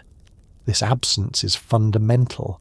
It reveals the limits of human inclusion within the cosmic order as the Sumerians understood it. Humans were essential to the functioning of the world, but they were not arbiters of its thresholds. Their labour sustained order, but the parameters of that order were not theirs to define. The divine assembly, where the decision is made, operates according to concerns that are structural rather than moral. The problem is not human disobedience. It is human accumulation. The world has become crowded. Activity has intensified. Noise has reached levels that disturb the gods themselves. This is not a metaphor for sin. It is a description of saturation. The gods experience this saturation directly. They are not abstract overseers detached from consequence. Their domains are affected. Their rest is disrupted. Their authority is strained. The system they manage has exceeded the scale it was originally designed to accommodate. Within this context, the decision emerges as administrative rather than punitive. The flood is a corrective action applied to a system that no longer responds to incremental adjustment. Lesser interventions have failed. Limiting measures have not yet been implemented. The only remaining option, from the divine perspective, is reset. This framing explains why the decision bypasses humanity entirely. Humans are not failing to obey known laws. They are fulfilling their role too successfully. Warning them would not resolve the underlying issue. Reducing activity voluntarily would undermine the very labour the gods depend upon. The decision is therefore not negotiable within human terms. It is not open to persuasion. It is not subject to ethical debate as humans would understand it. It belongs to a level of governance beyond participation. This does not mean the gods act without internal conflict. The texts preserve disagreement. Enlil presses for action. Others hesitate. Enki resists complete destruction. These debates matter, but they occur within divine space, not human society. The secrecy surrounding the decision reinforces its nature. There is no public announcement, no proclamation, no visible preparation. The world continues functioning as usual until it no longer does. This secrecy is not cruelty, it is consistency. A decision not meant for humans does not involve them. Enki's intervention complicates this picture without overturning it. His choice to preserve a single family does not negate the decision. It mitigates its totality. He does not challenge the authority of the assembly openly. He works within constraints. His method is indirect. He speaks to walls. He communicates through dreams. He avoids direct violation of decree. This careful maneuvering shows that even gods operate within limits. Authority exists, but it is not absolute.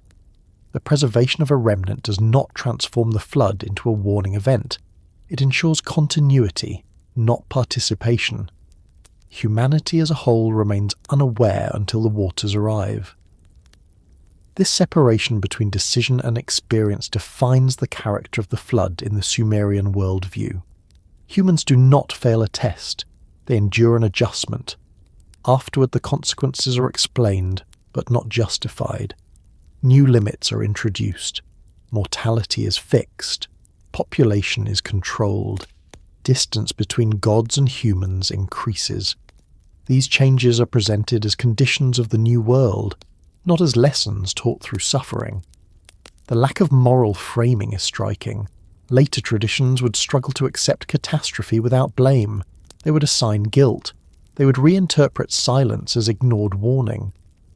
The Sumerian texts do not do this. They preserve the decision as impersonal, necessary, final. This impersonality is unsettling because it removes comfort. There is no assurance that correct behaviour guarantees safety. There is no promise that obedience prevents loss. The world is governed by limits that may not be visible. This understanding reshapes post-flood existence. Humans live with awareness that not all decisions affecting them will be announced. Not all thresholds can be perceived. Survival depends not only on right action, but on conditions beyond control. The gods, too, are constrained by this outcome. After the flood, they implement systems to prevent recurrence. These systems suggest recognition that the earlier arrangement was unsustainable. Distance becomes a tool. Limitation becomes policy. The decision not meant for humans thus defines the boundary between eras. Before it, humanity exists within order without knowing its limits. After it, humanity exists within limits without having chosen them. This transition explains the tone of the texts that follow. They are not defiant. They are not pleading. They are practical. They record new conditions and adapt. Memory of the decision remains indirect. It is inferred from consequence. The reasons are preserved, but they are not elaborated emotionally. This restraint indicates acceptance. The world has changed. Explanation suffices. As the narrative continues, attention turns toward how this decision manifested physically.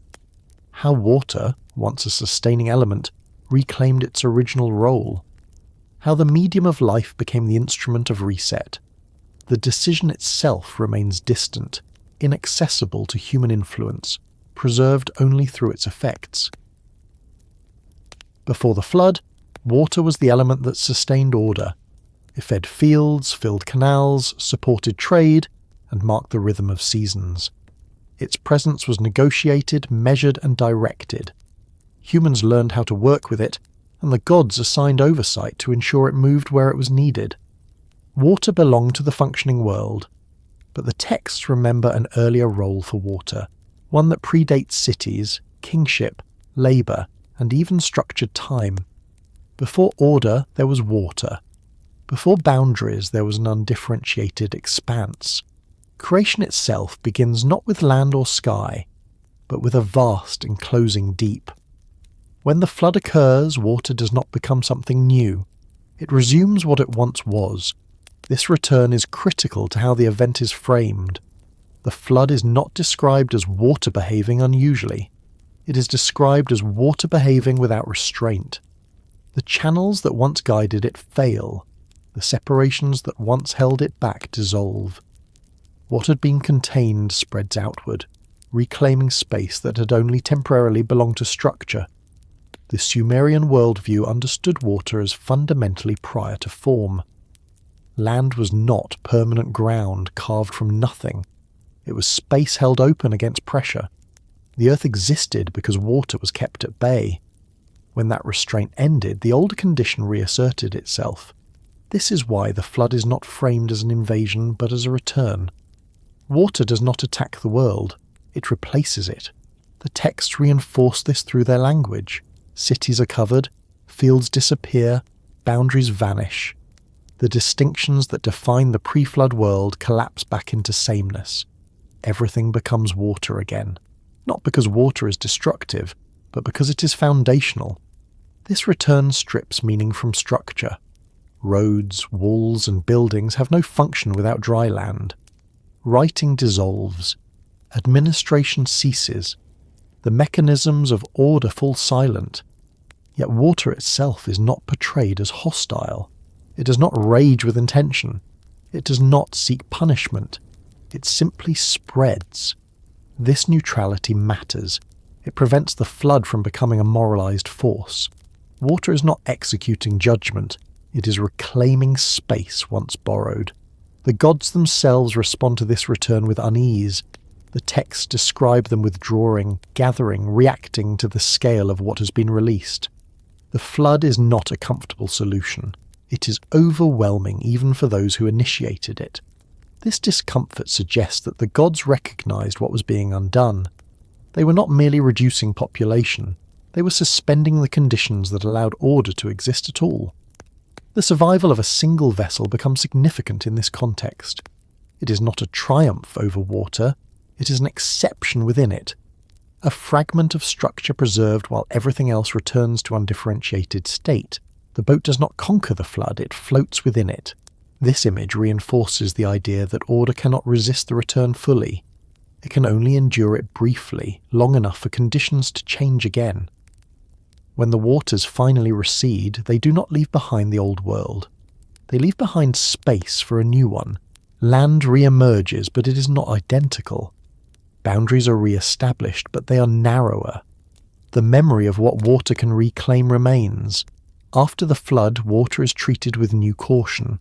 Rituals intensify. Flood myths are preserved. The element that once symbolized life now carries memory of erasure. Yet its original role is not forgotten. Water continues to sustain agriculture. It continues to define seasons. It continues to be essential. But it is no longer trusted unconditionally. This shift alters human behavior. Control mechanisms become more elaborate. Irrigation becomes more regulated. Settlements are planned with greater awareness of vulnerability. The gods reinforce this change by redefining oversight. Limits are imposed. Balance is monitored more closely. Water is contained not just physically, but symbolically. The flood teaches that containment is temporary. That order exists only while restraint holds. Before the flood, this truth did not need to be acknowledged. Afterward, it becomes unavoidable. The texts preserve this lesson without dramatizing it. They do not dwell on terror. They record transition.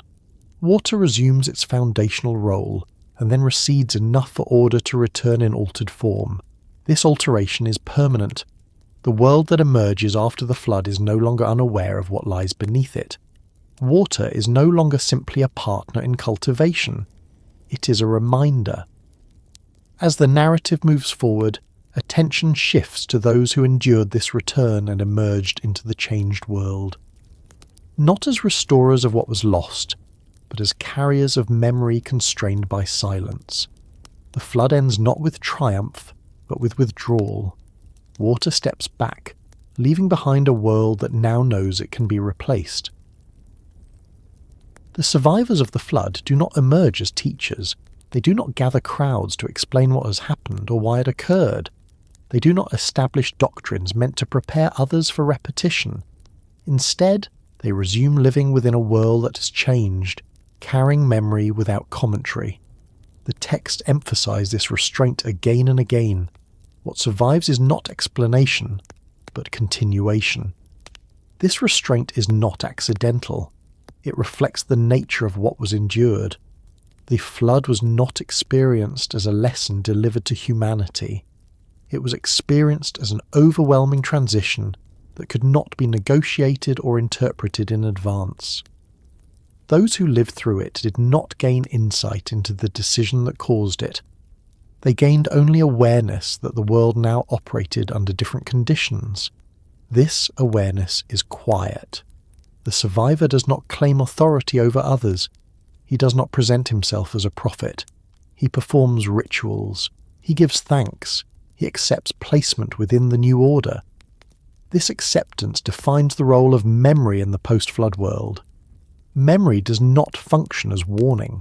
It functions as boundary. It marks what is no longer possible. The survivors remember longer lives, closer gods, greater continuity. They do not argue for their return. They understand that the conditions that allowed those things have ended. Memory becomes descriptive rather than aspirational. This is why the texts preserve fragments rather than narratives, lists of kings, references to cities, mentions of divine proximity. These elements remain intact, but they are not woven into a call to action. They are recorded as facts that no longer apply. The survivor's silence is therefore not ignorance. It is recognition. Recognition that explanation would be misleading. Explanation would imply choice, and there was none. The survivor knows that the decision was not meant for humans. Explaining it as if it were would distort its meaning. This restraint also protects social stability. A survivor who attempted to explain the flood as punishment or prophecy would introduce fear. Fear would undermine the adaptation required to live within the new constraints. Instead, life resumes. Cities are rebuilt. Kingship returns. Work continues. But everything is smaller, shorter, more fragile. The survivor participates in this rebuilding without invoking the past as justification. He does not insist on restoring what was lost. He adapts. The texts mirror this behavior. They do not dwell on emotional testimony. They do not preserve speeches or lamentations from the survivor. They record actions. This focus on action over explanation reflects a broader Sumerian tendency. Meaning is embedded in structure, not in discourse. What matters is what continues. The survivor's memory influences behavior indirectly. Mortality is accepted. Population is regulated. Ritual becomes more formal. Distance between gods and humans increases. These changes are not explained as consequences of the flood. They are presented as features of the world as it now exists. The survivor lives long enough to witness this adjustment. He sees the new order take shape. He does not interfere. This passive role contrasts sharply with later traditions where survivors become lawgivers, prophets, or founders of moral systems. The Sumerian survivor does none of these things. This difference suggests that the flood was not understood as a revelation. It did not unveil hidden truths. It enforced limits. Limits do not require explanation. They require accommodation. The survivor accommodates. This accommodation sets the tone for all subsequent generations. A memory of the flood exists, but it is contained. It does not dominate daily life. It does not drive theology toward fear. Instead, it establishes context. It explains why the world feels constrained, why lives are shorter, why gods are more distant. The survivor's silence preserves this context without distorting it. This silence also preserves ambiguity. Later generations know that the world was once different, but they do not know exactly why it changed. This uncertainty becomes part of the human condition. Humans live with awareness that not everything can be explained, that some decisions originate beyond understanding, that continuity depends on adaptation rather than comprehension. The survivor embodies this understanding. He lives quietly within the new world, not as a bearer of answers, but as a witness to difference. The texts honour this role by not overinterpreting it. They do not mythologize the survivor as a teacher. They preserve him as a figure who endured. This endurance is not heroic in the conventional sense. It is compliant. It aligns with the logic of the flood as change rather than doom. By remembering without explaining, the survivor allows the world to move forward. Explanation would tether it to the past. Silence allows adaptation. This does not mean memory fades. It remains embedded in numbers, names, and structures that no longer make sense within the new limits. The scribes copy these details faithfully, even when they no longer correspond to lived experience. They do not resolve the discrepancy, they preserve it. This preservation mirrors the survivor's behaviour. Both maintain memory without forcing interpretation. As the narrative continues, attention shifts toward the longer-term consequences of this restraint. How rebuilding unfolds when the past is acknowledged but not reenacted. How a world emerges that is deliberately slower, more cautious, and more limited. The survivor stands at the threshold of that emergence, carrying memory quietly into a future that no longer resembles what came before. The world that emerged after the flood did not rush to restore what had been lost. It could not. The conditions that once allowed rapid growth, extended lifespans, and expansive continuity no longer existed. Rebuilding unfolded under limits that were newly fixed and immediately felt. Time itself resisted speed. The texts reflect this change, not through lamentation but through rhythm.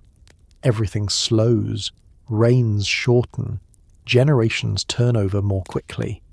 Authority becomes provisional rather than enduring. The world no longer supports the accumulation that once defined it. Cities are rebuilt, but they are smaller. Their reach is reduced. Their placement is more cautious. Settlements are established with awareness of vulnerability that did not previously shape design. Proximity to water is still necessary, but it is no longer taken for granted. Work continues, but it carries new weight. Survival has entered the equation permanently. Agriculture must now account for loss. Storage becomes more important. Population must be monitored. The system no longer absorbs excess effortlessly. The gods enforce these changes through structure rather than spectacle.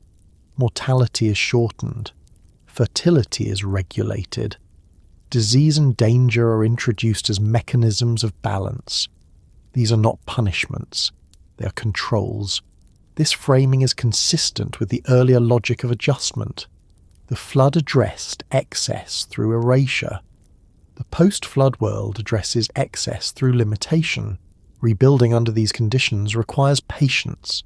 Projects that once unfolded across millennia must now be completed within a lifetime. Knowledge must be transmitted more efficiently.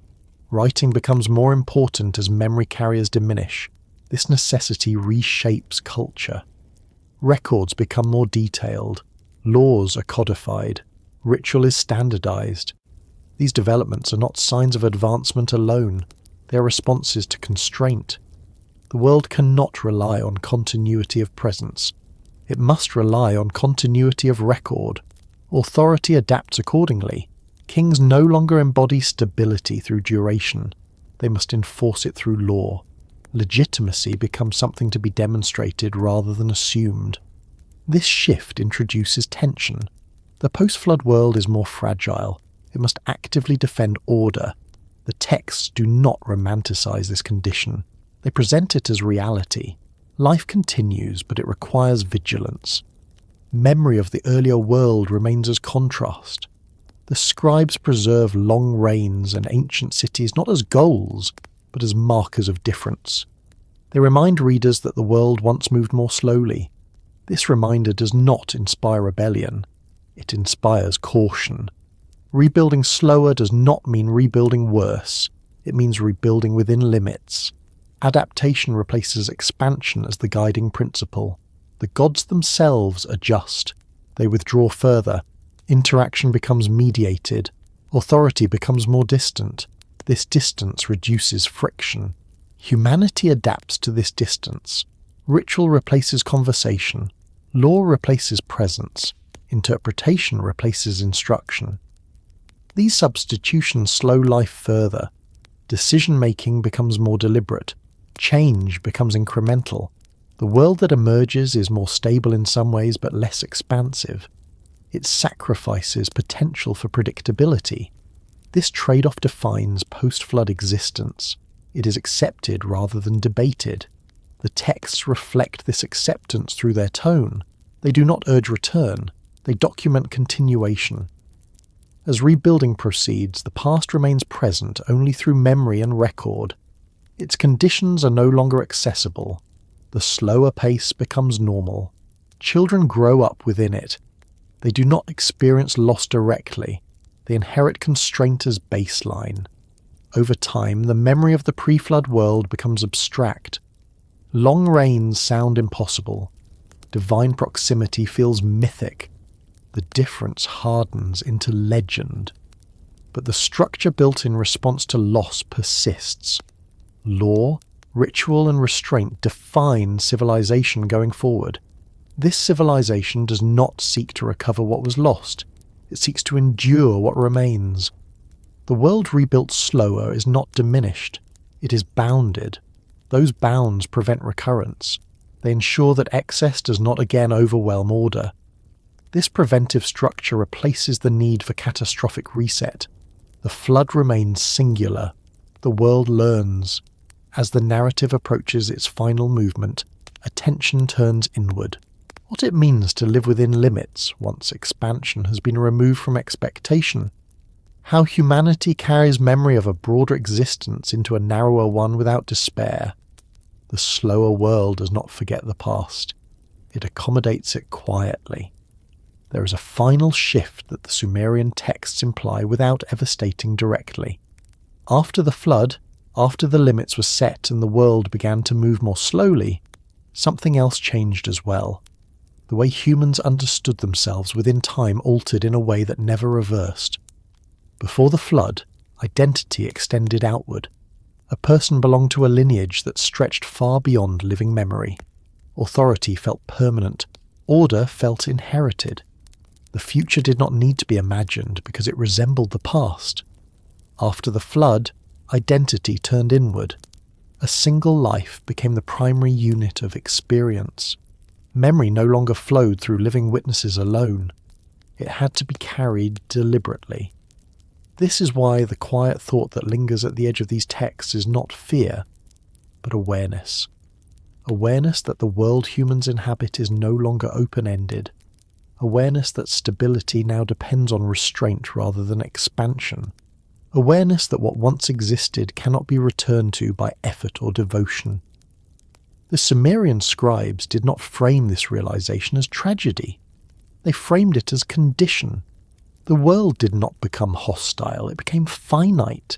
Life did not lose meaning. Meaning became concentrated. To live after the flood, in this understanding, is not to mourn endlessly. It is to accept boundaries and learn how to move within them. The gods are more distant, but not absent. Time is shorter, but still sufficient.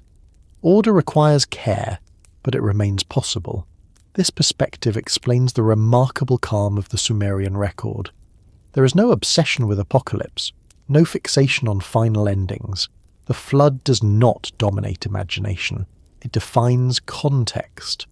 The pre-flood world becomes a reference point, not a destination. It explains why limits exist, not how to escape them. The quiet thought that emerges from this is not about what was lost, but about how humans live with loss without letting it define them completely. Civilization continues not because it is guaranteed, but because it is maintained. The Sumerian texts suggest that the most important adaptation after the flood was not technological or political. It was psychological. Humanity learned to live without assuming permanence. This lesson remains embedded in the structure of later cultures, even when its origin is forgotten. Laws, rituals, calendars, and records all reflect an awareness that time must be managed carefully, that growth must be contained, that continuity is fragile. The world that followed the flood does not promise restoration. It offers balance. And within that balance, life continues, not as it once was, but as it must be. To live after a reset is to inhabit a world that no longer pretends to be limitless. The Sumerian texts never describe this condition as despair, but they also never describe it as freedom. It is something narrower, more disciplined and more deliberate. Existence continues, but it does so with memory pressed quietly into its foundations. After the flood, the world does not announce that it has changed. It simply behaves differently. Time feels shorter because it is. Lives feel more urgent because they must now contain what once unfolded across centuries. Authority feels less stable because it no longer rests on duration alone. None of this is dramatized. It is accepted. The reset does not erase meaning. It concentrates it. What the texts suggest when read without forcing later expectations onto them is that humanity learned to live inside boundaries without believing those boundaries were temporary. The earlier world had been expansive, permissive, and patient. The later world is constrained, watchful, and finite. Neither is described as good or bad. They are simply different conditions of being. This difference reshapes how humans relate to time. After the reset, time becomes something that must be organized. Calendars matter. Records matter. Sequences matter. Life is no longer assumed to continue beyond imagination, so it must be structured carefully while it lasts. This care does not arise from panic. It arises from knowledge. Knowledge that the world has already proven capable of complete transformation without warning. Knowledge that continuity cannot be assumed. The Sumerian response to this knowledge is not obsession. It is restraint. Cities are built again, but they are not allowed to grow without limit. Kings rule again, but their authority is circumscribed by law and ritual. Humanity multiplies again, but population is regulated through mechanisms that did not previously exist.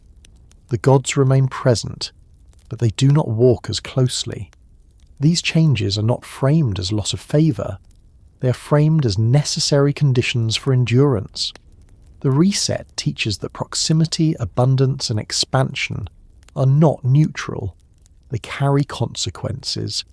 The earlier world had operated without needing to acknowledge those consequences. The later world does not have that luxury. Living after a reset means living with the awareness that some thresholds, once crossed, cannot be uncrossed. The Sumerian texts never suggest that the flood could be undone, reversed, or prevented if only humans had known better. That idea belongs to later moral systems. In the Sumerian worldview, the reset is final because it was structural. Structure, once altered, does not return to its prior state without breaking something else. This understanding produces a quieter form of wisdom. It does not look toward redemption or restoration. It looks toward balance. Balance becomes the central concern of post-flood existence.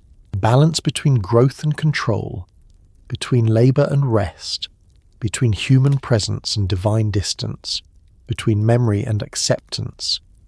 Memory remains important, but it is no longer allowed to dictate direction. The past is acknowledged, not pursued.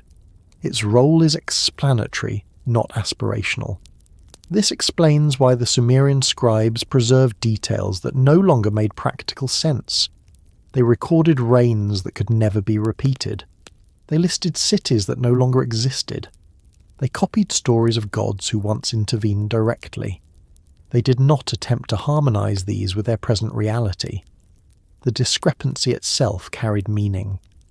It reminded readers that the world had already changed once, and could therefore change again. It grounded restraint in precedent rather than fear. To live after a reset in this sense is to live with humility towards systems larger than oneself. Humanity does not control the boundaries of existence, it adapts to them. This humility does not erase ambition, it shapes it. Achievements become smaller in scale, but more intentional. Civilization focuses less on expansion and more on durability. Law replaces presence. Ritual replaces conversation. Writing replaces living memory. These substitutions are not degradations, they're accommodations. The gods too adapt. Their distance is not abandonment, it is management. Closer proximity had produced strain. Distance reduces friction. Humans learn to live with this distance. They interpret signs rather than receive instruction. They follow laws rather than converse with authority. They accept mortality as fixed rather than flexible. This acceptance is perhaps the most profound shift. Before the reset, death existed, but it had not governed planning. After the reset, death becomes the frame within which planning occurs. This does not make life meaningless, it makes it focused. Meaning becomes something that must be cultivated deliberately, rather than inherited automatically through continuity. The Sumerian texts never state this directly, but they imply it through what they preserve and what they omit. They do not urge rebellion against limits. They do not promise transcendence. They show a civilization learning to exist within constraint without collapsing into despair. This is why the flood does not dominate their imagination. It does not become an obsession, it becomes a reference point. The reset is remembered not because it might happen again, but because it already happened once. That fact alone changes how existence is understood. Later cultures would reinterpret this memory in more dramatic terms. They would turn the flood into moral theatre. They would fill the silence with warnings, sins, and salvations. The Sumerian material resists this transformation. Its restraint is its message. To live after a reset is to accept that the world is not obligated to explain itself, that not every change arrives with justification, that continuity is maintained through adaptation, not entitlement. This understanding produces a particular kind of calm, not optimism and not resignation, but steadiness. The world is finite, but it is workable. Life is limited, but it is sufficient. The Sumerian worldview does not end with hope or despair. It ends with structure. The reset did not end the world. It taught the world how to persist under new conditions. And within those conditions, humanity learned not how to recover what was lost, but how to live without assuming it would ever return.